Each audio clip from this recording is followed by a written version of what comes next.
22nd of May and it's snowing.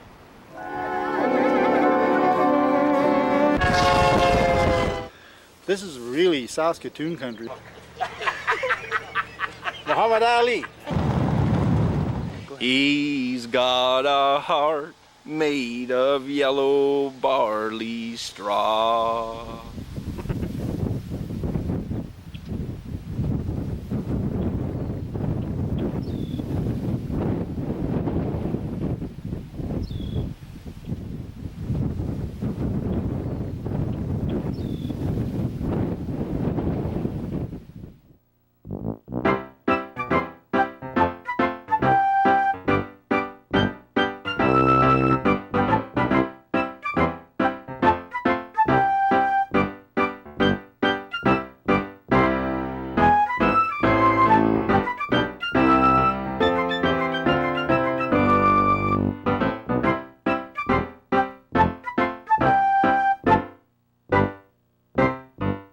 Mom used to make great macaroni and cheese.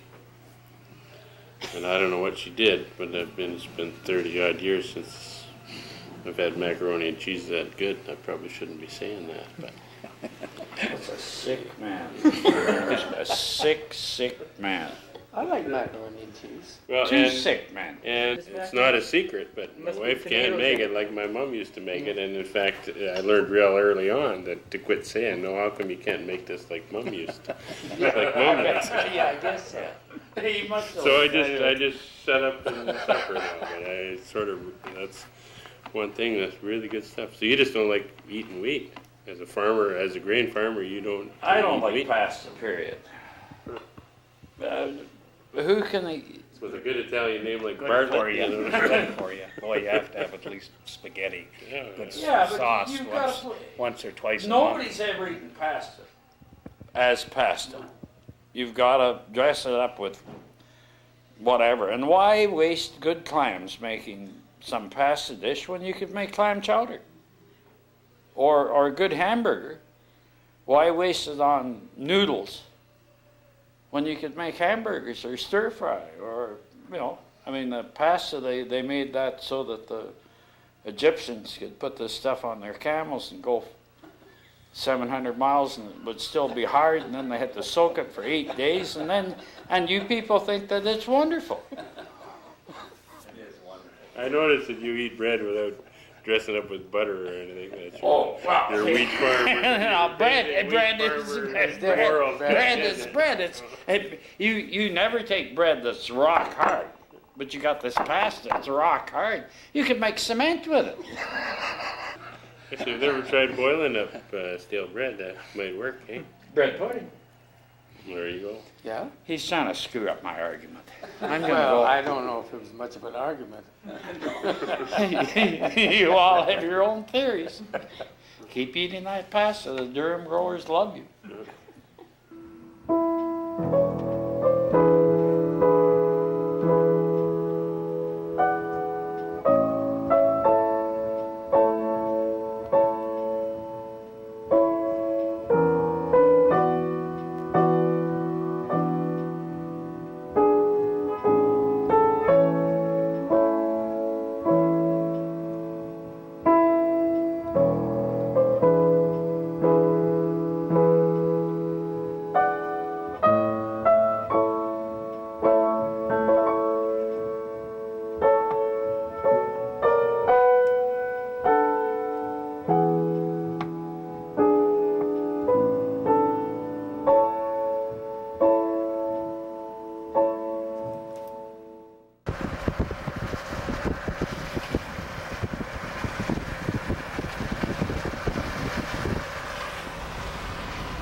Yeah, we're stopping for the pilot truck to come through and take us through. Pilot truck is something that a vehicle that will come down and pick up the other vehicles that are stopped here and then take them through the equipment, heavy equipment, and that stuff through the operation. And we're reconstructing the road, oil basing and fixing. And the rain doesn't slow you down, eh? Pardon? The rain doesn't slow you down? Yeah, it has. We have some spots where there's oil and that, and the gravel won't hold it Okay. or take into it. So now we're just going to try and sweep it off, and then we're done for the day. It's not hard work. I mean, you have to find things to do. I look at all the round, you know, the bales, see if you can see a rabbit or a deer or something once in a while. But no, I enjoy it. I've done it for a couple of years now, so I rather enjoy it. You learn more about the road and what the equipment's all for. I don't know, I find that it's just interesting, that's all. I always did like being outside. Be inside, you might as well be in a jail or something. I just love it here. Whoa! Oh.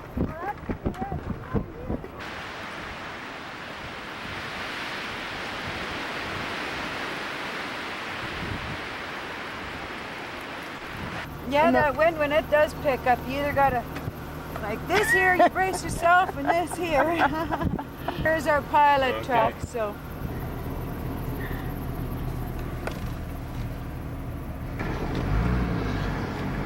Hey.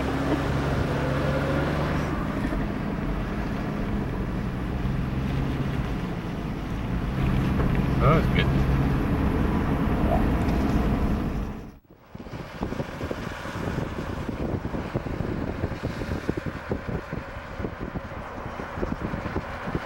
Traffic report, Highway 13, 14 kilometers from Amulet, just at Ogama. And there's all sorts of interesting traffic. There's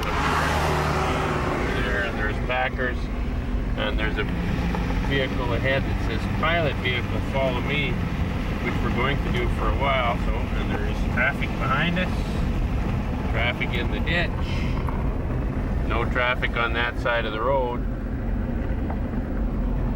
and certainly the pilot vehicle in front of us. So traffic is fairly thick here on the old Red Coat Trail. That's the traffic report from Highway 13 at Ogama. You know what pool stands for in the elevators? No. When Otto Lang was the minister of the wheat pool? Piss on Otto Lang.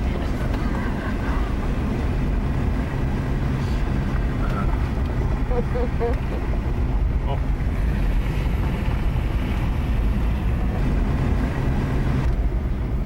The traffic report. Well, I'm not going to bring my tractor to Saskatoon to go to a rally, so you rent one from the machine dealers to go to the rally. So it's not even my own tractor. You're renting these tractors for $100 for the year, $50 to go to the rally. And they look at all this new equipment and they say, well, look at all the new equipment they have. City people, you know, they look at a farm and they look at the four-wheel drive and the big truck and all that, and they think that that translates into money. But it's a tool, you know, and those same city people are probably sitting in offices with a fax machine, with a photocopy machine, with two computers at their fingertips, maybe two telephones, all the newest equipment, plush carpets, you know, big arm-padded chairs. What's the difference? They're using the best technology there is out there to do their job, and we're using the best technology we have to do our job. It's a business decision. When you buy a truck or a combine or a tractor, it has to pay, you know. So you may rent a combine and it pays for itself. If you're doing custom or whatever, it's paying for itself. So it's not costing you anything. You have to work. You have to make it work to make it pay. And that's the same thing as renting a photocopy machine. Maybe the photocopier costs $10,000, but if you're making so many copies and it's paying for itself, it's a business decision. It doesn't translate into money. It's not as if you know, sell your tractor and you'll have money. That's not quite the way it is. The city person, if he gets out of work, says, well, you know, I need unemployment. No, you're self-employed, you have no unemployment. Sell your photocopy machine, sell your telephone, sell your computer. Well, first thing you know, you've sold everything that is making you a living. You can't sell your equipment. Here's an interesting perspective. A lot of farmers don't have to pay much income tax because we've got such high costs. We're not making anything. We're spending all what we've made into inputs. Here's how you put it in perspective. I bought a work truck, It was $700. It runs fine still, but it does the job. But I wouldn't be able to upgrade that to a good farm truck. But yet I have no problems going into Swift Current and putting $30,000 of chemical in the box. Yet I can't upgrade my $700 truck.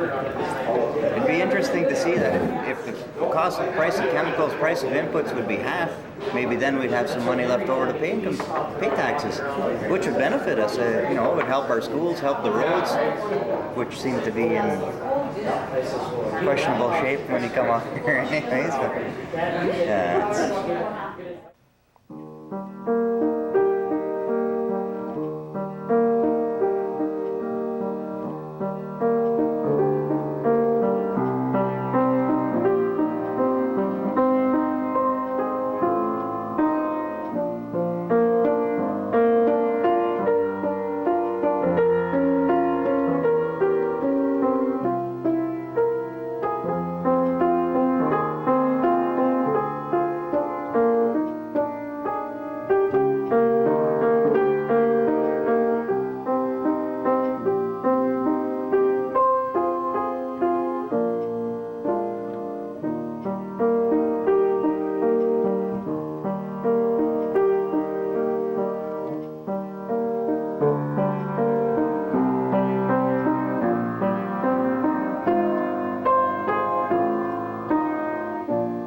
I'm John. I'm Dave. And we're the Hardware Guys.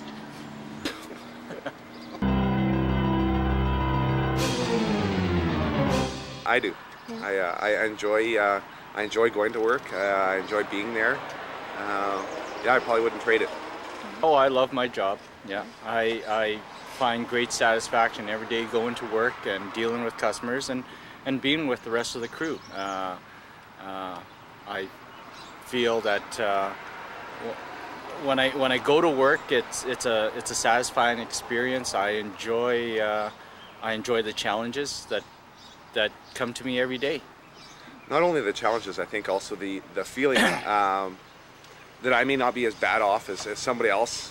Some of the people I've processed through the day. That night that somebody's doing something somewhere that you helped them with, and you may not have as big a problem as they do. So I feed kind of off of that, saying that life isn't too bad. Yeah. People who have come to me with toilets who've backed up or whose furnaces have gone out because the motor's gone dead and they froze through the night, it gives you a sense of satisfaction to say, well, I'm going to help you out. I'm going to sell you or help you out with your problem and make sure that you get the right product to fix this problem that you're having right now. And they go off, and if they can fix it up, and then they come back to me and say, you did the right thing and you sold me the right stuff, and you helped me out of this situation. Thank you very much. I live for those days. Bye. I mean, the cost of living isn't as expensive as it is in, for instance, in Vancouver. And the lifestyle is a little bit more laid back. It's not as busy as Toronto is. Or I'm really like, people probably slap my hands for saying this, but I mean, what kind of quality of life do people that live in these big centers have? All you do is you're running all the time. I mean, to get like 6 blocks takes you 20 minutes. Yeah. You know what I mean? So to get groceries, it takes you 20 minutes there, 20 minutes back, and the other half an hour standing in line. So there's like an hour and a half just to go get groceries. Well, and people in Toronto would commute half the distance we do, and it would take them longer. Exactly. I mean, yeah, we're commuting, but at least we get on the highway and we just go. Yeah. Like, I remember moving back, and I was just like, oh my God, look at the sky. Look at the stars. It's beautiful. And you totally lose that. And people always say, like, you know, we have harsh winters here and stuff. But I would take our weather over what they get over in Vancouver. Like 6 months of rain, gloomy, and then summertime it's never hot. Nah, I like my bright blue sky. It does something to you mentally. I'm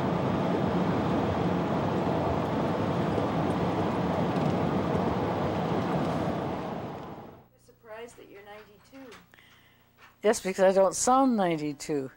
No, you don't. I think 92 as well. And I think that's because I spent most of my life teaching kids, mostly in high school, always in high school. I never taught the lower grades.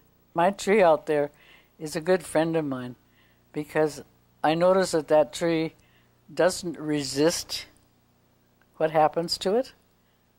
It goes along with the flow. Sometimes it's pretty rough, but it just goes along with it and seems to come back and thrive anyway. On the whole, I feel that I still have my brain and it still works normally, and I'm really thankful for that. I found making bread a very spiritual experience.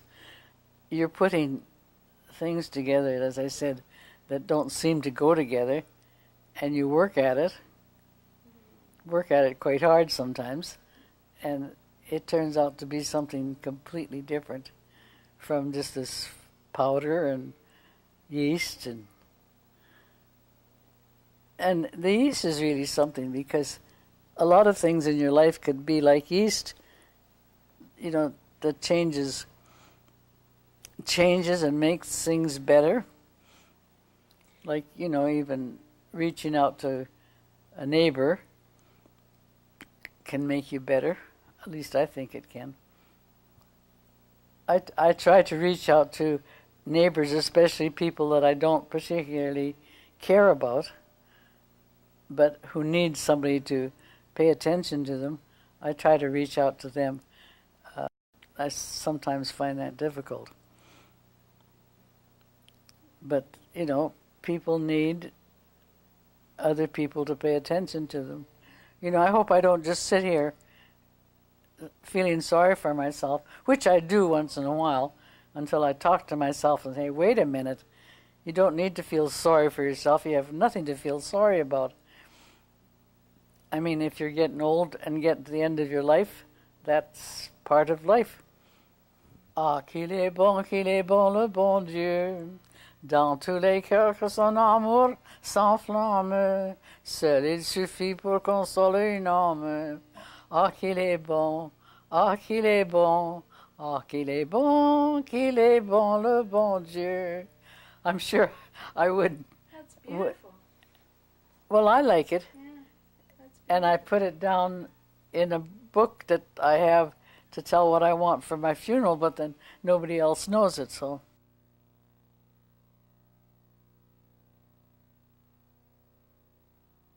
Ah, qu'il est bon le bon Dieu, dans tous les cœurs que son amour s'enflamme, seul il suffit pour consoler une âme. Ah, qu'il est bon, ah, qu'il est bon, ah, qu'il est bon le bon Dieu.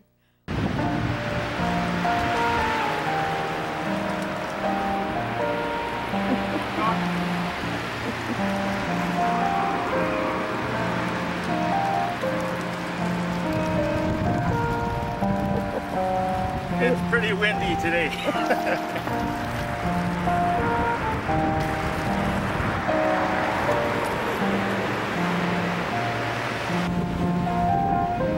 Even the birds are having a tough go at it.